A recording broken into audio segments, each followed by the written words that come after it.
ou se é que elas têm servido para a glória de Deus. Como nós temos respondido a essas circunstâncias que Deus tem permitido que a gente passe, difíceis, de luta, de prosperidade. Não sei o que está passando no seu coração e na sua mente agora, mas como eu e você temos respondido a essas circunstâncias para a honra e glória do nome do nosso Deus. Porque a gente vai ver como o apóstolo Paulo fez isso.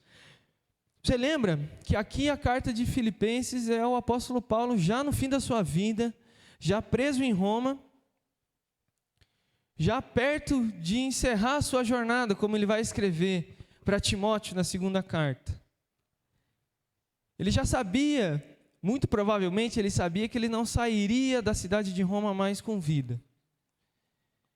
Ele já tinha completado, já tinha feito inúmeras viagens, plantado igrejas, pregado o evangelho para diversas cidades, mas agora ele preso.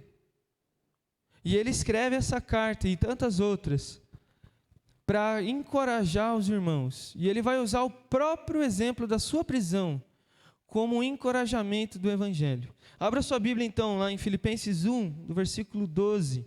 A gente vai ler do 12 ao 18, até o 19, hoje, de manhã.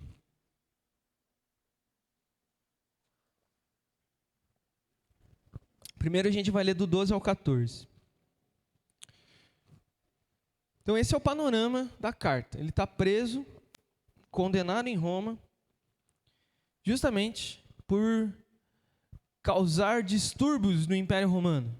O evangelho tinha alcançado vidas de diversas cidades do Império Romano e isso estava incomodando o Império. E aí Paulo é levado para um julgamento em Roma. Mas olha só como Paulo vai se comportar, qual vai ser a resposta de Paulo diante dessa prisão e do julgamento que ele ainda não passou, mas passaria em breve. Olha isso, versículo 12, 13 e 14. Quero ainda, irmãos, que saibam que as coisas que me aconteceram têm até contribuído para o progresso do evangelho, de maneira que toda a guarda pretoriana e todos os demais sabem que eu estou preso por causa de Cristo. E os irmãos, em sua maioria, estimulados no Senhor por minhas algemas, ousam falar a palavra com mais coragem. Olha isso. Esse é o primeiro ponto. O apóstolo Paulo tinha alegria em ver e em viver e presenciar o avanço do evangelho, o progresso do evangelho de Cristo, alcançando vidas e mais vidas em todas as circunstâncias que ele tem feito. E aqui ele vai falar de duas coisas, da prisão dele e como a prisão dele alcançou a guarda pretoriana, os demais do palácio, e isso serviu como incentivo para que os irmãos em Roma pregassem o evangelho. Por que isso? Olha,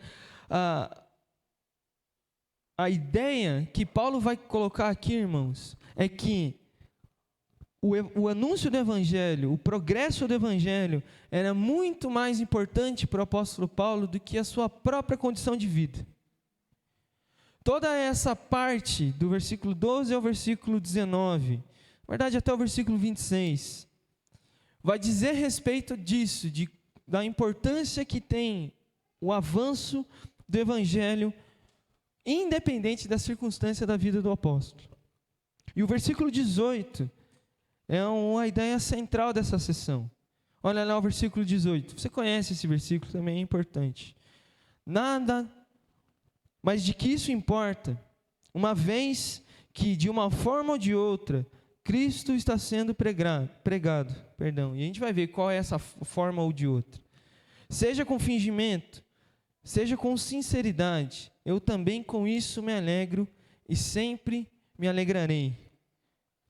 A alegria de Paulo, essa alegria que não está excluída de sofrimento, de luta e de dor, das circunstâncias difíceis da vida.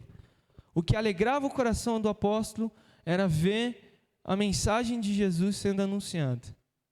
Isso já diz respeito também às coisas que temos enchido o nosso coração. o que temos nos alegrado? Com o que temos nos alegrado? O que tem enchido o nosso coração de alegria? Porque Paulo vai falar aqui de duas respostas diante da prisão dele.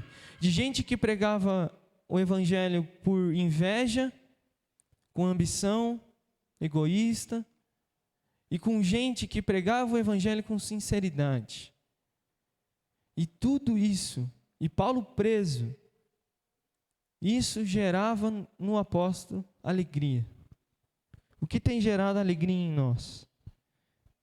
A presença do Senhor, o avanço do evangelho, o reino de Deus sendo conhecido em lugares que ainda não é conhecido, ou as nossas próprias motivações, as nossas próprias ambições egoístas, como Paulo vai falar aqui.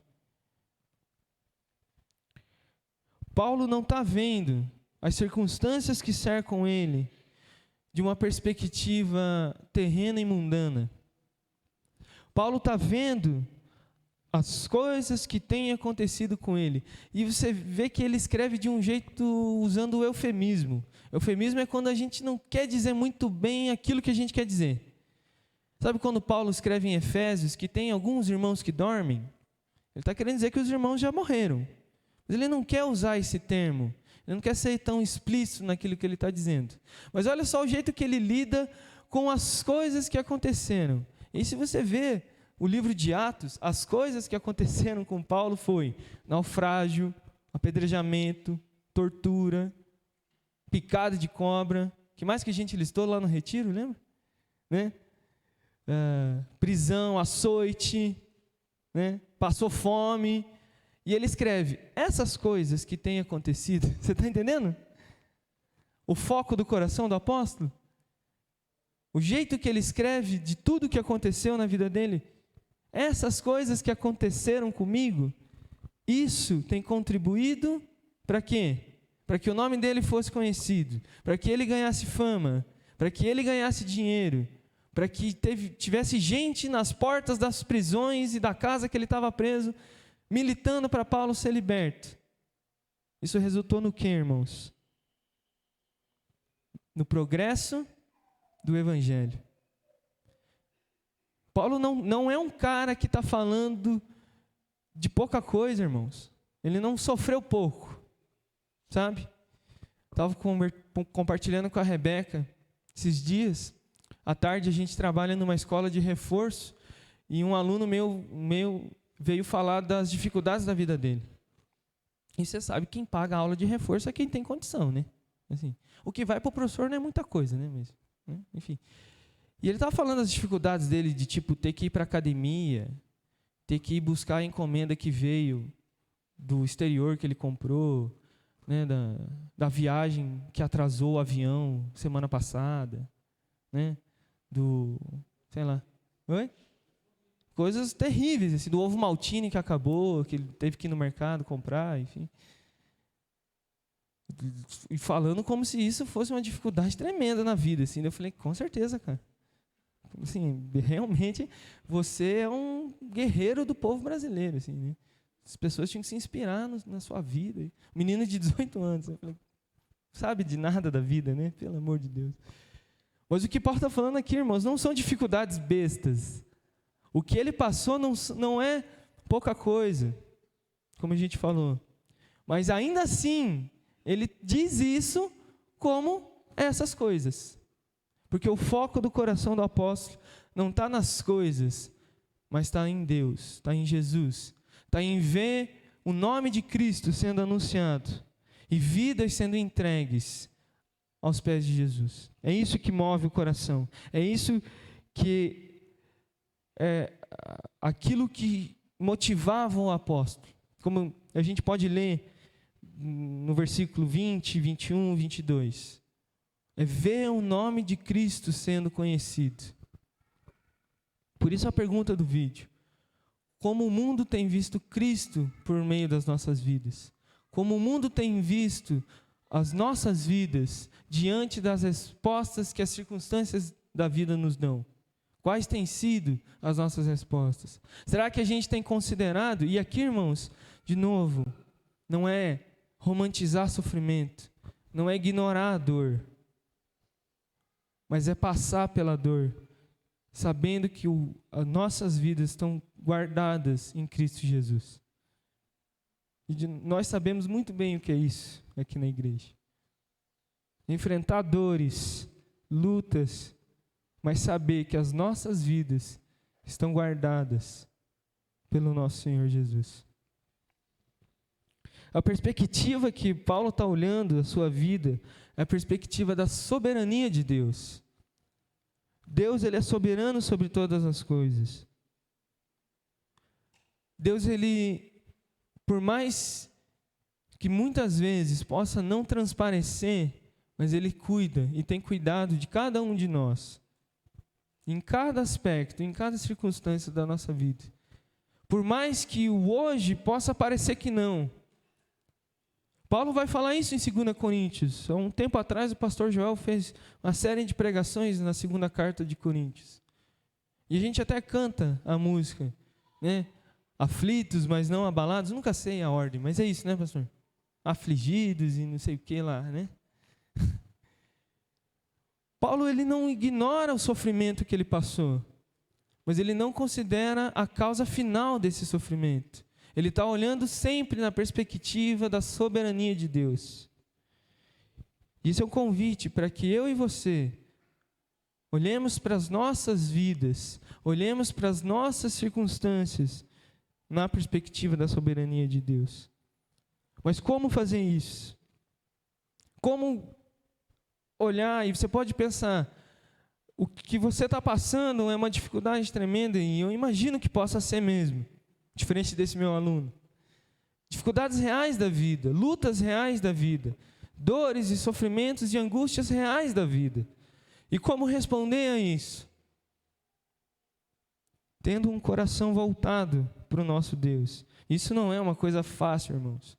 Por isso que Paulo vai orar para que a igreja, no versículo 9, desse primeiro capítulo ainda, que o amor e o conhecimento, o amor cresça cada vez mais, para que a igreja saiba discernir e conhecer as coisas de Deus. A resposta sempre é o nosso Senhor. A resposta aos nossos angústias, aos nossos sofrimentos, é sempre o nosso Senhor. É sempre olhar com a perspectiva da soberania de Deus. Então, por isso, Paulo, ele via a sua prisão e as coisas que aconteceram com ele como novas aberturas para o Evangelho. As circunstâncias da nossa vida são aberturas para o Evangelho. Olha como continua o versículo 12. Né? As coisas que me aconteceram têm contribuído para o progresso do Evangelho. Por mais que o apóstolo estivesse preso, a mensagem do Evangelho não estava presa. O Evangelho, irmãos, por mais que países, governos possam cercear a liberdade da igreja, por mais que possam criar decretos e leis que proíbam a circulação de Bíblias, de que a profissão pública de fé em Jesus seja passível de prisão e de morte, ainda assim, o Evangelho continua a ser anunciado e alcançar vidas e mais vidas. A gente já viu várias vezes aqui na igreja histórias de cristãos e cristãs em lugares em que o Evangelho é perseguido, em que o Evangelho é proibido, e que é nesses lugares em que o Evangelho é mais pregado e que mais vidas são entregues a Jesus. A perseguição não parou a igreja, de fato. Não parou no Novo Testamento. E não parou nesses últimos 2000 anos, irmãos. E não vai parar até que o nosso Senhor volte. E até que toda a etnia, todo povo, ouça falar do Evangelho de Jesus. Essa é a alegria, esse tem que motivar os nossos corações. Paulo vai falar que na sua prisão, o evangelho tem alcançado gente que na liberdade de Paulo isso não aconteceria, irmãos. Como a guarda pretoriana. A guarda pretoriana era como se fosse a guarda de elite do Império Romano. Eram os soldados mais treinados, os mais sérios da cidade de Roma. Dificilmente Paulo teria acesso a esses caras se ele não tivesse preso. Porque na prisão que Paulo estava, e depois quando ele vai para a prisão domiciliar, tinham guardas que vigiavam o apóstolo 24 horas por dia, os 7 dias da semana. O tempo todo tinha algum guarda vigiando Paulo. E Paulo recebia as visitas, as cartas e conversava com gente. E ele falou que isso serviu para que a guarda pretoriana ouvisse do evangelho de Jesus. Eu não sei os lugares que Deus tem te levado, mas eu sei que nesse lugar que você está, meu irmão e minha irmã, é o lugar em que você vai testemunhar do evangelho de Jesus. Para gente que os pastores da nossa igreja não têm acesso. O seu colega de trabalho, o seu colega de escola, de faculdade, o seu parente, o seu vizinho, são pessoas que muitas vezes os pastores da igreja, as lideranças da igreja, o seu líder de célula, qualquer pessoa, não tem acesso. Mas você está lá. Paulo encarou a prisão dele como a abertura do evangelho na principal cidade do mundo conhecido da época, irmãos. A cidade de Roma, nesse período, ela já contava com mais de 1,5 milhão de habitantes. Era uma cidade gigantesca. E Paulo, preso lá, ele olhou para isso e disse: o evangelho chegou, o reino de Deus vai ser conhecido nessa cidade. As oportunidades que vêm por meio das dores de testemunho, irmãos. As dores que a gente passa, as circunstâncias da vida, servem para que, em algum momento, Deus vai usar isso para que você pregue o evangelho, irmãos. A nossa dor, a nossa angústia, ela não é um fim em si mesma, irmãos. É isso que o apóstolo está falando. Elas servem para que Cristo seja conhecido também e inclusive por meio das nossas dores.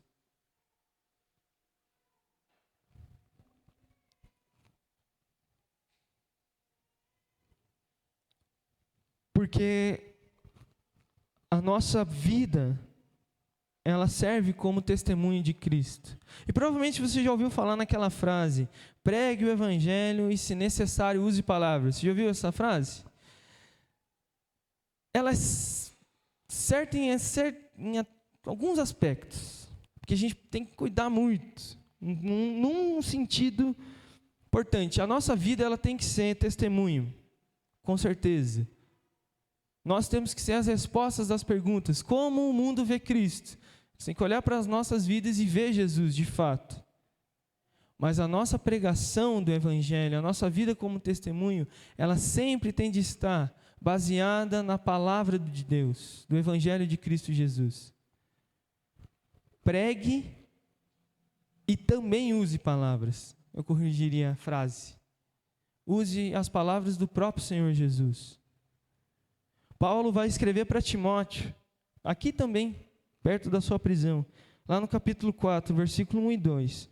Diante de Deus e de Cristo, que há de julgar vivos e mortos, pela manifestação e pelo seu reino, peço a você com insistência, que pregue a palavra, insista, quer seja oportuno, quer não, corrija, repreenda, exorte com toda a paciência e doutrina. Aqui Paulo está falando para Timóteo na igreja, mas isso se aplica às nossas vidas. Pregar o evangelho a tempo e fora de tempo, com os nossos testemunhos, mas com o evangelho de Cristo sendo anunciado. O nosso testemunho, a nossa pregação, ela só será para o avanço do reino quando ela for sobre o reino e não sobre o nosso testemunho. Você vê o que Paulo está falando. A prisão dele não é o conteúdo da mensagem. Você está entendendo? A mensagem dele é Cristo Jesus. Mas a prisão dele é o canal que Deus escolheu para que a mensagem do Evangelho alcançasse o palácio, a guarda pretoriana e gente que não seria alcançada de outra forma. Então, por isso, irmãos, as circunstâncias e os lugares que Deus tem nos colocado são os lugares em que o Evangelho vai ser anunciado por meio das nossas vidas, por meio dos nossos testemunhos. Amém? Mas olha só, além disso, Paulo está falando que o seu sofrimento, a sua prisão, serve para que o Evangelho seja anunciado, porque ele enxerga o propósito de Deus nessas coisas. E para isso, para enxergar o propósito de Deus, é por meio do amor e do conhecimento. É buscar em Deus as razões das coisas que a gente tem passado. Ele não está reclamando, ele não está usando a sua prisão como uma queixa, como murmuração. Em nenhum momento, em nenhuma carta que Paulo escreve, ele reclama de estar preso. Você pode investigar isso no Novo Testamento. Em nenhum momento Paulo reclama de estar preso. Na verdade, ele só fala, eu não estou aqui, eu queria estar em outro lugar anunciando, mas eu estou aqui. Mas isso vai servir para que aqui eu pregue o Evangelho. Você pode até pensar de querer estar em outros lugares, e no Retiro de Homens a gente falou disso, dos objetivos e metas da nossa vida. Mas até a gente chegar nesses lugares que a gente quer chegar, a caminhada importa, e nessa caminhada, o nome de Cristo tem que ser proclamado por meio das nossas vidas. Não é só quando chegarmos aonde a gente quer chegar que a gente vai ser testemunho de Cristo. C.S. Lewis tem uma frase: o ir faz o caminho. É a jornada que importa. A trajetória que você faz, os caminhos e os lugares que Deus te coloca, é onde Ele quer que você e eu testemunhemos sobre Jesus. Como diz o Salmo 126, versículo 6. Quem sai andando e chorando enquanto semeia, voltará com júbilo, trazendo seus feixes. Deus tem nos colocado nos lugares específicos para que a gente seja a luz de Cristo. Por onde a gente passa, irmãos, a gente tem que deixar a marca de Cristo. Não é o nosso próprio nome, não é o nosso próprio orgulho, mas o nome de Cristo. Porque quando Cristo é o Senhor das nossas vidas, até mesmo uma prisão vai se tornar um poderoso púlpito para a pregação do Evangelho. Até mesmo a sua dor, irmãos, a sua angústia, se torna lugar de pregação do Evangelho. Mas não só isso. A prisão de Paulo estimulou os irmãos a pregarem o Evangelho. Olha o que diz o versículo 14. E os irmãos, que em sua maioria, estimulados no Senhor por minhas algemas, ousam em falar a palavra com mais coragem. Paulo tinha percebido que as suas viagens missionárias tinham se encerrado, mas a pregação do Evangelho não. E isso gerou nos irmãos de Roma coragem e entusiasmo para pregar o Evangelho, contrário daquilo que o Império Romano queria. O Império Romano perseguia os cristãos no primeiro e no segundo século, numa tentativa de diminuir isso, de diminuir a fé em Jesus. Só que isso gerou um efeito totalmente ao contrário. Estimulou, motivou para que os irmãos em Roma e nas outras cidades pregassem o Evangelho. Muitas vezes, quando a gente vê notícias, e o Joso lembrou do pastor Maia, e quem estava no módulo aqui, lembra da história da esposa de um pastor na Colômbia. Se lembra dessa história, irmãos? Que o marido, o pastor, o marido dessa mulher, perdeu a sua vida por causa do Evangelho. E a igreja toda conduzida como se estivesse indo para a morte. E ali eles cantando músicas de louvores a Deus. E aqueles homens não mataram mais ninguém por causa do testemunho. E alguns deles se converteram mais tarde. É olhar para as coisas, irmãos, para as vidas de gente que entrega o seu coração para Cristo. E isso tem que gerar em nós motivação para continuar anunciando o Evangelho. As notícias que a gente fala muitas vezes de cristãos que são perseguidos e que sofrem, tem que deixar o nosso coração consternado. Tem que gerar em nós preocupação e oração e contribuição para que os nossos irmãos que estão em lugares perigosos sejam fortalecidos no Senhor. Mas isso tem que gerar em nós motivação para que aqui pregar o Evangelho.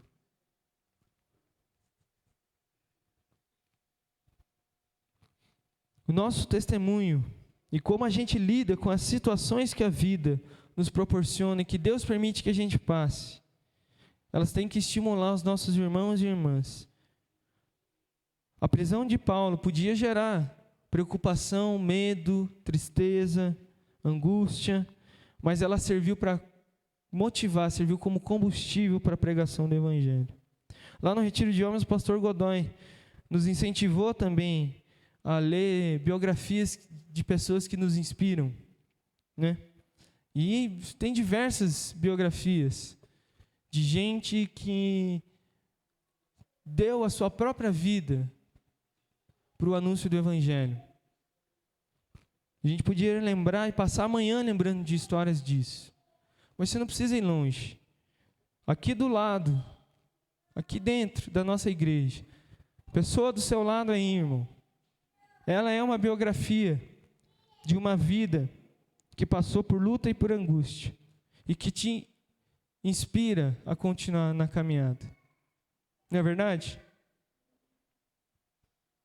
Aqui dentro da nossa igreja, tanta gente que já passou por tanta coisa difícil e que nos inspira a continuar na caminhada com Jesus. Amém?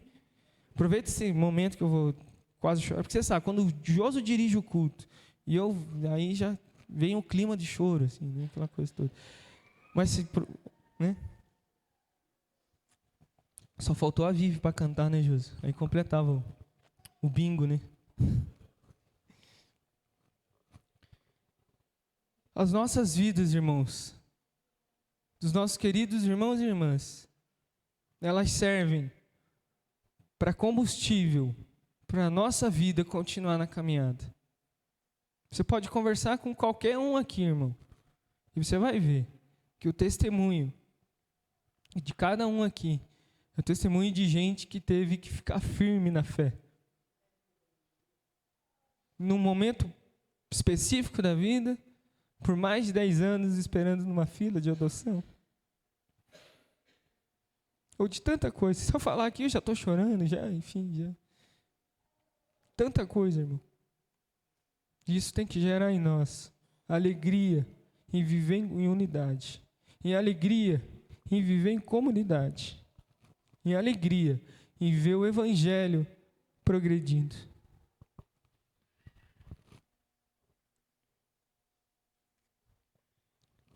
Mas Paulo ainda continua. Olha só, se de um lado gerou alegria e motivação para os irmãos continuarem pregando o Evangelho, ele vai dizer no versículo 15 e no 17, que tem gente que aproveitou a prisão de Paulo para que a pregação do Evangelho servisse para aumentar o sofrimento de Paulo. Olha só o que diz o versículo 15. É verdade que alguns proclamam Cristo por inveja e rivalidade. Essa primeira parte. Essa inveja e rivalidade, elas andam juntas, irmãos, da mesma forma que o amor e a unidade são inseparáveis. E alguns comentaristas vão dizer que provavelmente Paulo, quando foi preso e toda essa agitação que gerou na cidade por causa da prisão de Paulo, e essa motivação para a pregação do evangelho, fez com que alguns que já eram crentes e que viviam em Roma, olhassem com inveja para Paulo. E essa inveja é como gente que se sentia dona do evangelho. Sabe como? Aquela pessoa que ela acha que só ela pode e deve fazer certa coisa. É um mesmo sentimento que Paulo descreve lá em 1 Coríntios 3. Olha lá. Porque se há ciúmes e brigas entre vocês, será que isso não mostra que são carnais e que andam segundo padrões humanos? Quando alguém diz, eu sou de Paulo, e outro, eu sou de Apolo, não é evidente que vocês andam segundo os padrões humanos? Paulo está questionando aqui em Coríntio essas divisões que existiam dentro da igreja, de gente que criava partidos e subdivisões. Eu sigo tal líder, eu sou discípulo de Paulo, sou discípulo de Apolo, ou ainda uns que diziam ser de Cristo, mas para se sentir melhores que os outros. É essa inveja e rivalidade que Paulo está falando. Ou, uma vez, um aluno meu na escola, ele falou de uma igreja que ele vai aqui em Curitiba, uma igreja grande, conhecida. Ele falou assim para mim, professor, quando o pastor conhecido prega, a igreja está cheia, lotada, falta lugar. Mas quando é outro pastor que prega, nem metade das pessoas vão. Paulo está falando a respeito disso, de gente que não segue o evangelho, mas segue uma pessoa específica. Essas pessoas estavam pregando o evangelho em Roma por orgulho próprio, por inveja, por satisfazer alguma questão, interesse pessoal. Não era de alguma forma sincera, como ele vai dizer no versículo 17. E usando isso para que o sofrimento de Paulo aumentasse. Mas você lembra, como que Paulo lidava com o sofrimento dele? Essas coisas. Ele não estava nem aí, irmãos. Por isso que ele diz no versículo 18, mas o que isso importa se Cristo está sendo pregado? Essa inveja, essa rivalidade, ela não tem que existir dentro da igreja. Por isso que Paulo vai alertar os irmãos no capítulo 2, de não viver e não ter sentimentos egoístas, mas colocar um ao outro acima de si mesmo. E ele vai usar o exemplo máximo do próprio Cristo Jesus. Tende em vós o mesmo sentimento que houve em Cristo, como ele vai dizer no versículo 5.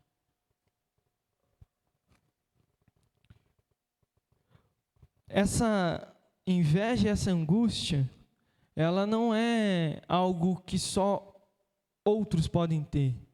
Todos nós estamos sujeitos a isso. A de olhar para os nossos irmãos e sentir inveja e sentir contenda, enfim, desentendimento sobre isso. Olha o que diz Charles Spurgeon a respeito dessa inveja. Quão frequentemente, e ele está falando isso no século XIX, 1800, irmãos.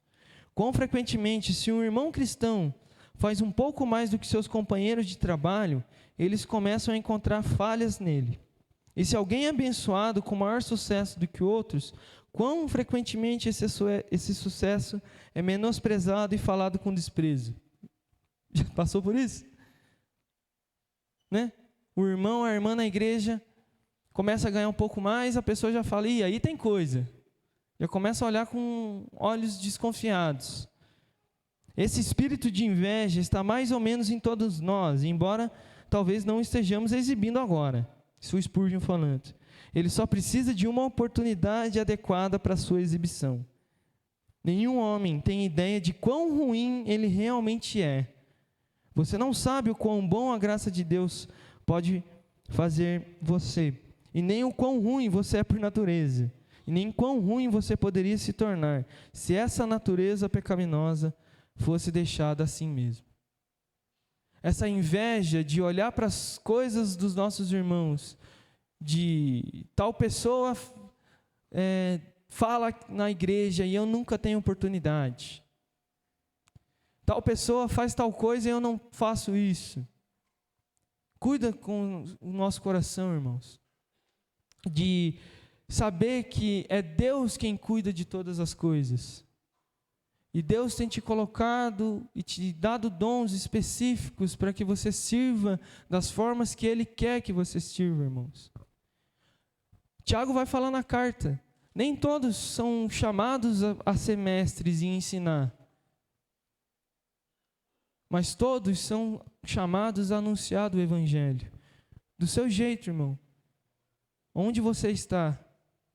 E Paulo, ele está falando justamente disso, para evitar esse sentimento de que uma competição dentro da igreja, de quem fala mais, de quem é mais conhecido, de quem é mais seguido. A gente tem que fugir disso, irmãos. Viver em unidade e saber que é Deus quem escolhe, quem capacita e quem determina os dons e as habilidades de cada um de nós. Cada um de nós é chamado a servir em um aspecto do corpo de Cristo. A primeira carta de Coríntios, no capítulo 12, é só sobre isso. Onde estariam os ouvidos se todos fossem pés? Onde estariam os olhos se todos fossem mãos? Mas todos somos membros do mesmo corpo. Então, irmão, o seu dom, aquilo que Deus tem te capacitado, serve para que o nome de Cristo seja glorificado. Por mais que você não ganhe fama disso, irmãos. Por mais que não tenham multidões que nos sigam, mas o nome de Cristo vai ser anunciado. Amém?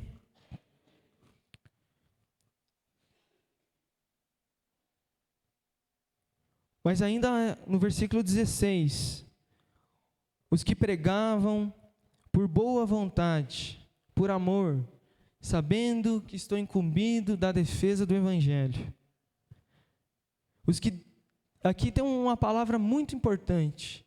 Aqueles que pregavam por inveja não eram definidos pelo amor.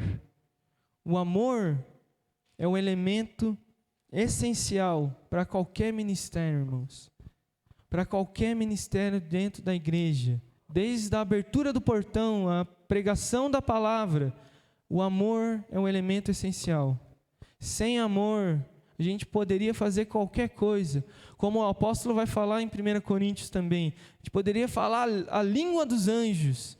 Poderia fazer sinais miraculosos. Sem amor, isso não vale de nada. É como um símbolo que faz o seu som e não produz nada de útil. É o amor.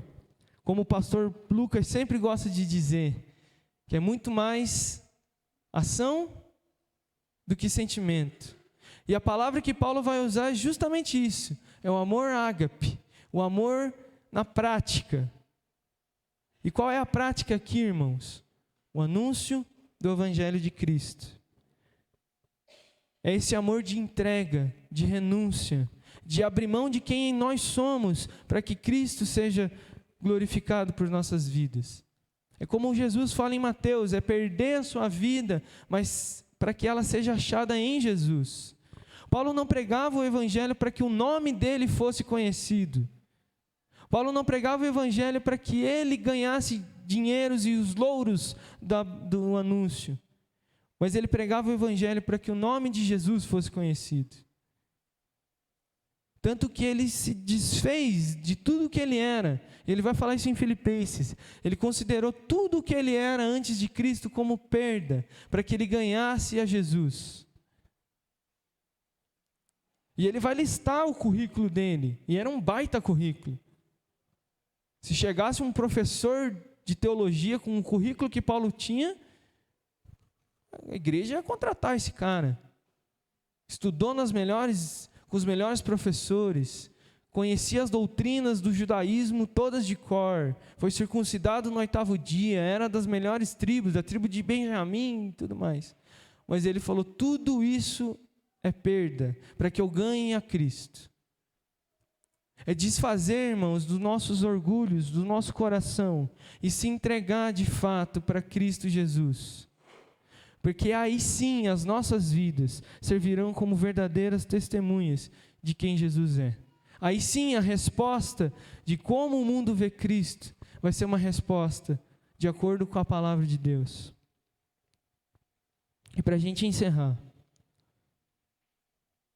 a reação que Paulo vai ter é: pregue o Evangelho.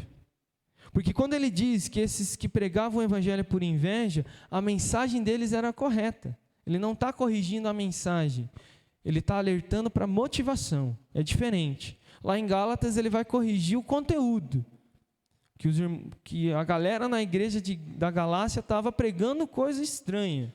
Aqui os caras estavam pregando Cristo Jesus, eles estavam falando que Jesus é o Senhor. Mas ele tinha o foco em Cristo. Paulo defende o Evangelho e não a sua própria pessoa.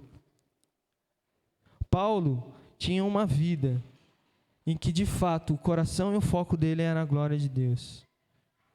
Por que Paulo se alegra com esses sofrimentos? Porque ele via com os olhos da fé, da soberania de Deus. Então por isso, irmãos, as circunstâncias, as dores, as lutas e os sofrimentos da nossa vida, elas são oportunidades para que a gente proclame o Evangelho. Disso que você está passando nesse exato momento. O nosso testemunho, ele tem que encorajar os nossos irmãos. Por isso que viver em comunidade, em comunhão é importante. Como o próprio apóstolo vai orar no versículo 9. E a alegria de ver o Evangelho sendo pregado e de vidas sendo salvas, é isso que tem que mover os nossos corações, como movia o do apóstolo Paulo. Não por ambição egoísta, não por vontade própria, mas para que o nome de Cristo seja conhecido nos lugares, nas circunstâncias e nas situações que Deus propõe para as nossas vidas. Porque é Ele, o Senhor das nossas vidas, dos nossos corações. E a Ele devemos toda a honra e toda a glória. Amém? Vamos orar.